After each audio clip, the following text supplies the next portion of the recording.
So assuming a protocol adds a 10-byte header at each layer, if the message is 100 bytes to be delivered through a private internet using the TCP, what is the efficiency of the system? So here we are assuming that the header size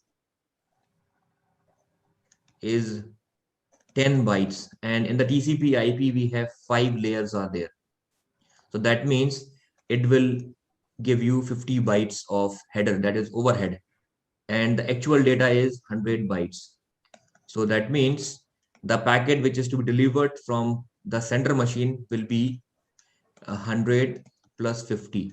So 150 bytes packet will be prepared. So we want to find out the efficiency. So efficiency is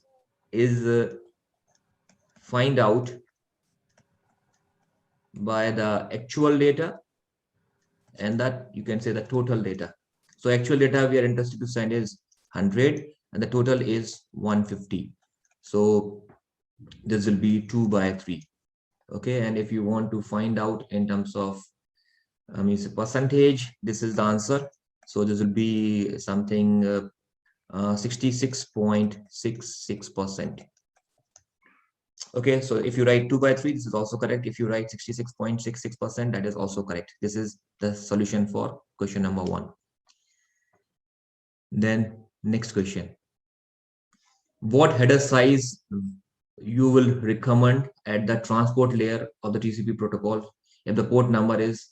So the transport layer is basically dealing with the process to process communication, and here we take care of the port numbers. So when this layer prepares a segment, it will add the port number of the sender and the receiver. So if we assume that the port number is given in 2 bytes or 16 bits, that means you need to add port number of sender and the port number of receiver. That means you need 2 into 2, that is 4 bytes for writing this information. Okay, so what header size? So minimum, actually header contains many other information, but this is the minimum requirement in the header. So we can say the header size minimum for this condition will be 4 bytes. 2 bytes for the sender port number and the 2 bytes for the receiver port number, and that makes 4 bytes. Now this is something where we want to design a network. So this block is given to us, and we want to create these many subnets. Find the subnet mask. So you want to create 1024 subnets. Okay, so we have this formula. We want to find out how many bits assigned for subnet. So n sub is equals to n by log base 2s, where n is the number of bits in the actual network. So here we have 16, and then where this is called number of subnets required. So you can see this. So this is 1024. So here you can get 16 plus 10, that is 26. So 26 will be the value for n sub. That means if you want to make a subnet, then these many bits will be required as a network ID. So how we can find subnet mask? Subnet mask you can find out by this information. So 26 means, so 24 plus 2, that means 24 means 8 plus 8 plus 8 plus 2. So subnet mask is 255, 255, 255 dot 192. Okay, so 2 means what? Actually here we have taken 2 bits, only 1, and the remaining all will be 0. So this will give you 192. So this is the subnet mask. So the answer here is this one. This is A part. B part is find the number of addresses in each subnet. So how we can find out number of addresses? We have a formula, n is equals to 2 power 32 minus n. So because we are talking about the subnet, so this is n sub. So this will be 2 power 32 minus 26. This is 2 power 6, which is 64. So we have 64 addresses in the subnet. Then find the first and last address. So we have a formula to find the first and last address of each subnet. So the very first address of this network. So keep in mind, the very first address of any network will also be the first address of the subnet. So this is actually the very first address of the uh, of the of the network. So also we have the formula.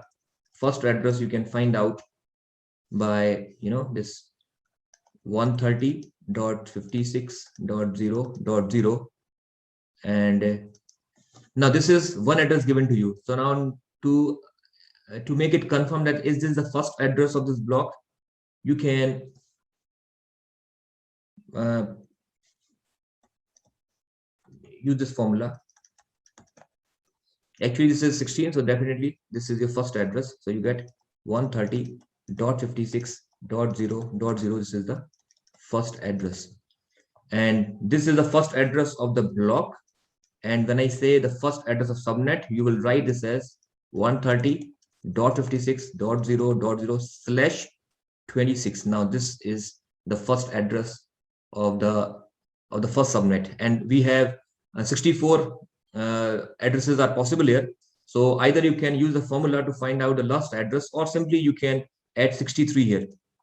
So when you add 63 here, you will get 130.56.0.63, and this is your last address. So the first address is .0.0 and last address is .0.63. So this is how we can find out.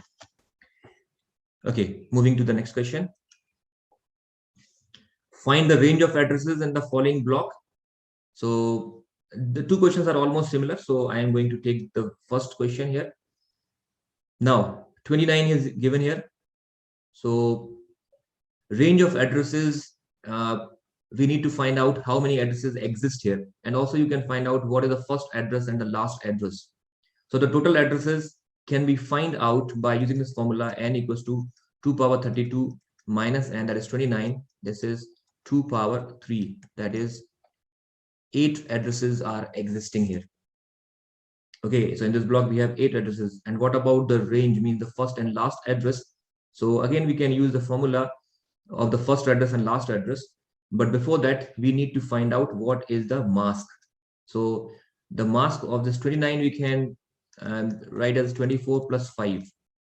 So that means 8 plus 8 plus 8 plus 5, this is 255, 255, 255, and 5 means 248.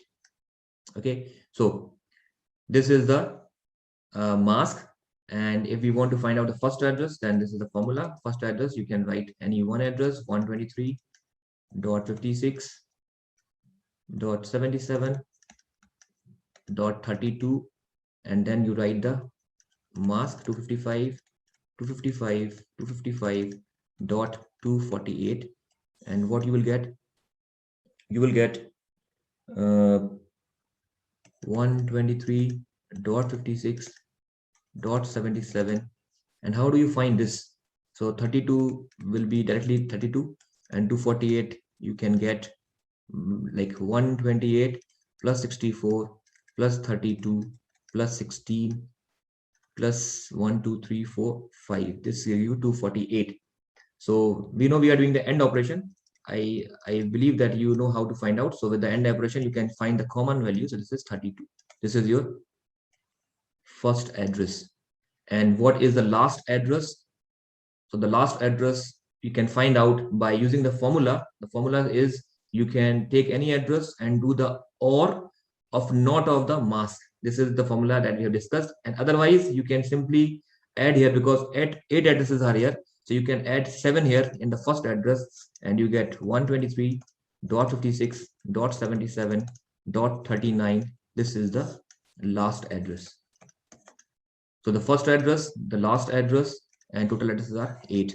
This is the information that we are looking for. Similarly, we can find out for this. Okay, moving to next.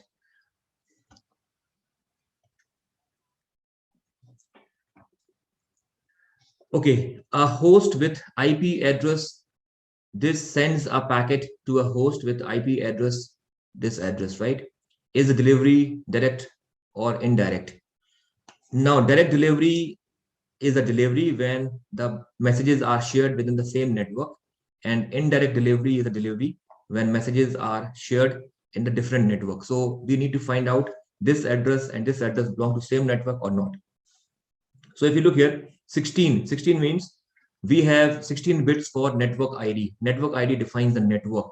So means this is your network part and this is also network part.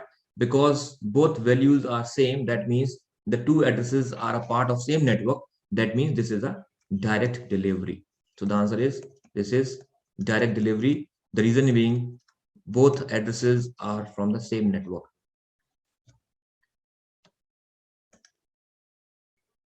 Okay, then this kind of question is also frequently asked.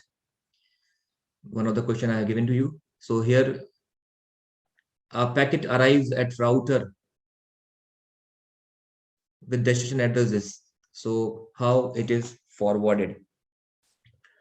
Okay, so to decide what the router will do, we need to have an information about the routing table. So let us quickly look here. What is the routing table here? So routing table, so we have mask is 25, 26, 24, 22. So we have something like this, /26, /25, /24, and /22. Okay, so which network they are connecting? So router, this router R1 connects to these networks. These are the networks, and this is the network ID. Network ID for this. This is the network. This is the first address, okay, of this network. So with /26, this is 180.70.65.192, and 25 is 180.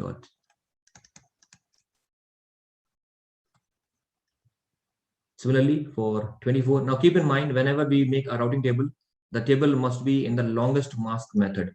Longest mask means you need to write the mask with the largest value. You cannot write /25 before and then /26. This is not the correct way. If we do like this, then the packet will not be correctly forwarded. Already we have discussed and seen the example in our discussion. So we have now /24. 24 is this 201.4.22.0, and 22 is 201.4.16.0. And then we need to find out that this is your mask, this is your network, and then we have to check which interface we are getting connected. Okay, so is this a direct connection or indirect? So these are all directly connected, so we can say it's direct connection. We can just write this hyphen here. And also there is another means apart from this, you can also go to other network. We call it as a default entry, so we can write it 0 here. And also we can write it at 0.0.0. Means if none of these are matching, then we forward to the default entry. And with the default entry, we have to use this interface because this is the router that will take the packet to the other network which is not a part of these four. So this you can go with the M2. So here you can write interfaces. No, this is not direct. So now interface, actually I'm saying which interface we are going to use. So I have to write interface here. For direct connection, we have to write the address. So interface actually I have to write here. So if I want to connect to 26, the interface I am using is M2. Let me change this M2. This is the interface part. And for 25, this is M0. For 24, this is M3. And for 22, this is M1. And for this is M2. Now comes the ID, or you can say the next hop, we call it. Next hop means the ID of the next router which will allow us to connect to this network. So because these are all directly connected, so this indicate that these are directly connected. We don't need any routers to reach here. But to reach to this other network, we need to make help of this router, and this router is connected with this port. So we'll write here 180.70.65.200. Okay, so this is how the routing table is prepared. Now moving to the question number 1, this part 1. So this packet has been delivered, and we need to find out that how the router will decide. So the rule says that router will take this packet and then will compare with its entries. So /26 means what? We need to find out the mask with this. So the mask is 255.255.255, and 2 means 192, and we will find the network. So how we can find the network? We have to do the AND operation. So 201.4.4.16.70, and we can easily see that if we do this operation, we are not going to get this network, because this is something very different. This is 180, this is 201. So that means this mask is not going to use, means we are not going to forward this packet to here. Okay, then we will check with the next entry. So next entry is again 180, 70, 65, 128, and /25. So /25 is what? /25 is 255.255.255 128. And when you do this 201.4.16.70, when you do the AND operation, again you are not going to get this network, because this is 201. So again, this is not going to get this match. We will move to the third. So third is what? Third is /24. So /24 means 255.255.255.0, and this is the address 201.4.16.70. So what you get? You get 201.4.16.0. Now this is 201.4.16.0, and this is 201.4.22.0. That means again this is not a match, so we are not going to forward to this interface M3. So we'll go with the 22. Now when you go with the 22, so 22 is what? 22 is 16 plus 6, so that is 255, and then 6 is 248.0. Okay, and then you are going to 201.4.16.70. What do you get? You get 201.4, and when you find the end of this, you will find? You will find 16. Already we have discussed how to find this, right? .0, and now this is matching with this. That means we are going to forward, means router will going to forward the packet through this interface, M1.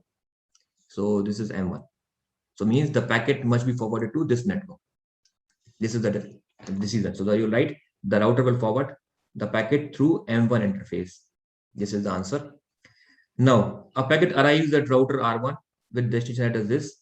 Show how it is forwarded. Again, we will apply the same rule. What is the rule? We will do the end of the with the mask of 26, and if the resultant is this value, we will forward it to this network. If it is not matching, we will again try with this, try with this, try with this. So here you can see, if we are going to do the AND operation with 192, so roughly you can see actually we are not going to get any of this network, so we are going to forward through the default network. So in this case, the answer will be forwarded through M2. Okay, but how you can check? You can check one by one, as I did in case 1. Okay, so next question. Then the next question says, a datagram is carrying 1024 bytes of data. If there is no option information, what is the value of the header length field? So data is 1024 bytes. What is the value of the header length field? Because no option is given, and we know that in the IP datagram, the header must be of minimum 20 bytes. Okay, so the header size must be minimum 20 bytes. This is compulsory. Without this, your packet is not going to be valid. What is the value of total length field? So the total length field comprises of the data plus header, and we know what is the data size. So 1024 plus 20, this is 1024. 44 bytes will be the size of total length. Okay. A host is sending 100 datagrams to another host. If the identification number of the first datagram is 1024, what is the identification number of the last?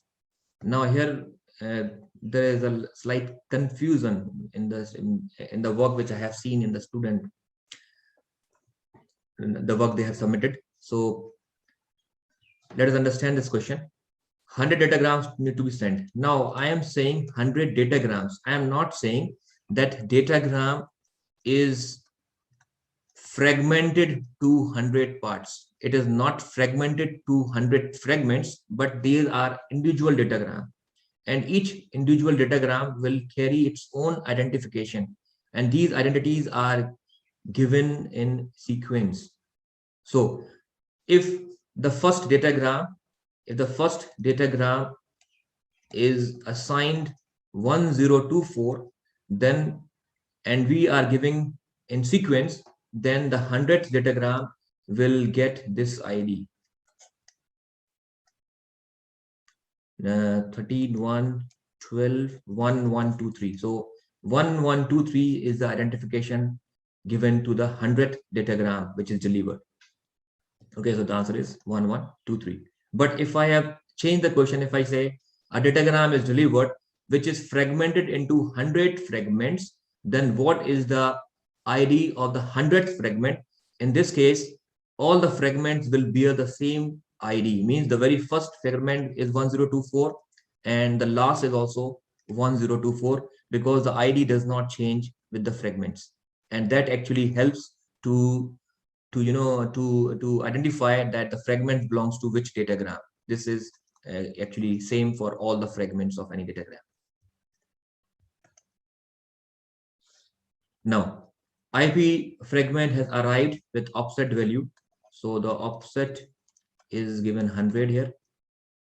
How many bytes of data were originally sent? And we know that with the offset, we can find out that what is the first byte number. So to find out the first byte of this packet of this datagram, so the first byte is 100 into 8, that is 800 byte is the first byte number of this particular fragment. And how much we have already sent?